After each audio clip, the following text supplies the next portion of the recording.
Onto the BP Ultimate Grid lineup. It is Kane Scott and Angus Fogg in all forward front row. Back to row number 2, Craig Baird alongside John McIntyre. Then the forward all row continues down here with Timmy Edgell and Andy Knight. Both those guys in our admissions not having the best run in the top 10 shootout.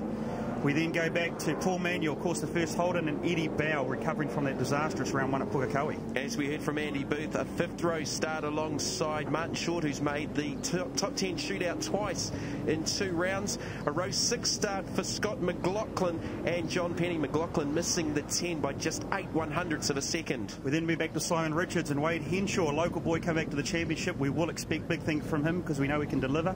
Then Andrew Anderson and the Aussie Jason Barguana. A row 9 start for Nick Ross alongside series rookie Will Bamber in the LG Ford. And the last row is Johnny Hepburn and David Hopper in a pair of Holden Commodores. The BNT-V8's all fired up here at Powerbuilt Tools Raceway. Round 2 of the BNT-V8 Championship. Kane Scott, Angus Fogg off the front row. It's about to erupt from race number 1 over 10 laps. Johnny McIntyre a little bit tardy at the start there. Craig Baird going to come down the inside, but who is going to go down to the turn 1? Think they can outbreak everybody on the grass and cause mayhem? Who's your money on? Fogg's going to try and stay there on the outside. Kane Scott to the inside of the kick, down to 2. It's a late breaking duel between the 2 and Craig Baird just sniffing with an inside run on Angus Fogg. He may have the inside line to potholes. We go on board with Kane Scott leading on the first lap.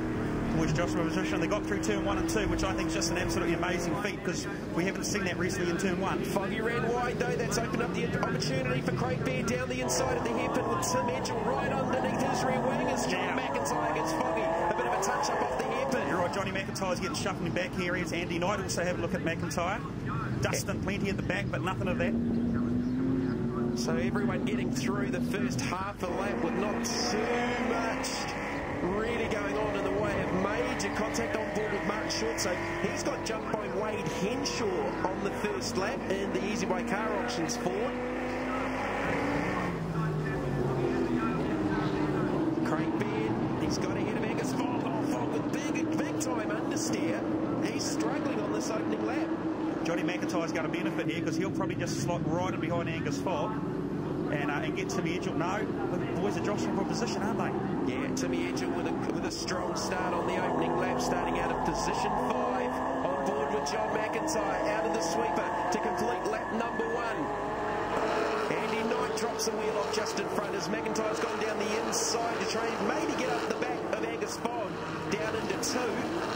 Just got to tuck himself right in behind Angus, and he's got the third line for turn 1 and 2. What's going to happen here? Andy Knight locking a wheel. Angus Fogg right off. Yeah, well, I think that was Foggy braking late and pinching a brake, and it's dropped them back outside the 10. Scott McLaughlin by John Penny. So the championship leader up against it on the opening laps of race 1 here at Powerbuilt Tools. That's crucial because going into this race, he only had a 1-point advantage over Craig Baird. Oh, they're stacking up at the hairpin. Paul Manuel and Andy Knight.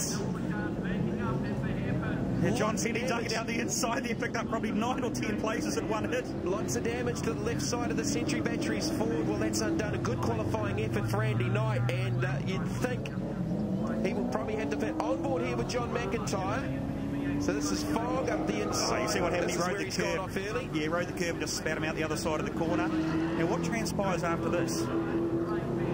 So this is a continuation of the peak replay, just pinching that left front brake and going off onto the grass. That's for Angus Fogg. Not too sure what happened to Andy Knight. This is on board with Scott McLaughlin at the hairpin. It's all happened to the inside of him. McLaughlin's gone to the grass and avoidance in the super cheap auto Holden. So he's lost some position as well. Manuel's recovered. I wonder if Paul didn't just get the end of that. Maybe it was triggered up in front of him. At some stage, a couple of cars got together, and of course, that actually worked in Angus Fogg's favour because we saw it in turn 1, 2, got filtered back, but this is a rather smoky car. Yeah, Andy Knight just trailing damage, so you would think that he will pit. Well, that's a tough start to the weekend for the hometown favourite. Kane Scott continues to lead.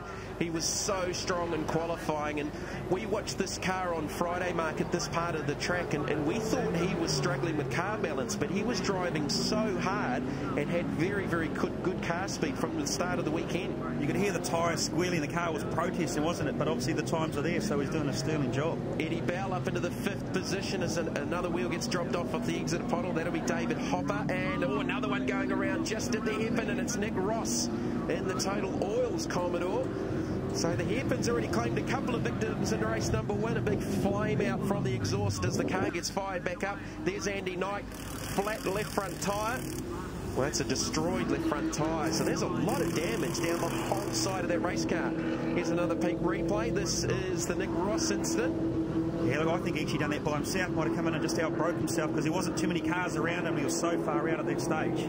Well, the first lap was relatively mundane, but since then it's been all on, as you would expect with the NZV8's round 2 of the Motorsport New Zealand Premier Race Championship Series. Eddie Bell, here's a story. They were out the back door at Pukekohe with setup issues, a lack of horsepower. They found 8 bent valves in that race engine after the meeting, and they've gone through it, and they've found some good speed here in Christchurch, just working on getting car balance back and speed. Yeah, right. If you're going to suffer it anywhere with bent valves, it's going to be Pukekohe. Here's Angus Fogg down the inside. John Penny, I believe it is. Nothing's come of that. So, look, Angus doing a good job. He's in recovery mode, but he's shown a great deal of maturity. Yeah, on board with Martin Short in the zone 4. He is in the 8th position. John Penny 9th. Angus Fogg in 10th. Going into this race, as we said, a 1-point advantage for Fogg in the championship after the first round of Pukekohe over Craig Beard. Got to look at the damage Paul Manuel suffered somewhere. Maybe that was in that incident we saw a couple of laps ago at the hairpin. Yeah, I think he nosed into the side of Andy Knight sort of towards the end of it in the Oryx Commodore. Yeah, think about that, Jamie, as Paul's damage is on the left-hand side. If it was at the hairpin, you'd expect it to be on the other side. So maybe residual damage from another incident somewhere else. Yeah, it won't be the first one this weekend. As we're back on board with Martin Short, with Angus Fogg now filling his mirror. So he's got around John Penny. So Fogg now up into the 9th position, trying to minimise this points loss after that off just a couple of laps ago, off the end of the main straight. So Short continuing to do a good job. Is Andy Knight, and it looks like it's over for the Century Batteries Ford. Yeah, look, the car suffered a lot of damage, particularly to the back of it, so maybe some other damage the team couldn't pick up at the time. So Martin Short's the only one of the series rookies that's made both of the top 10 shootouts. Young Scott McLaughlin only missed the top 10 by 8/100ths of a second. You're right there, Mark. There is the damage to Paul Manuel's Oryx Commodore. He's in the 12th position. Kane Scott leads from Craig Beard and Tim Edgell. Don't go away. We'll be back with more action from the NZV8's after this. Well, the action continues here at Powerbuilt Tools Raceway. The biggest battle right now is probably just inside the 10. Martin Short trying to hold on to 8th ahead of Angus Fogg.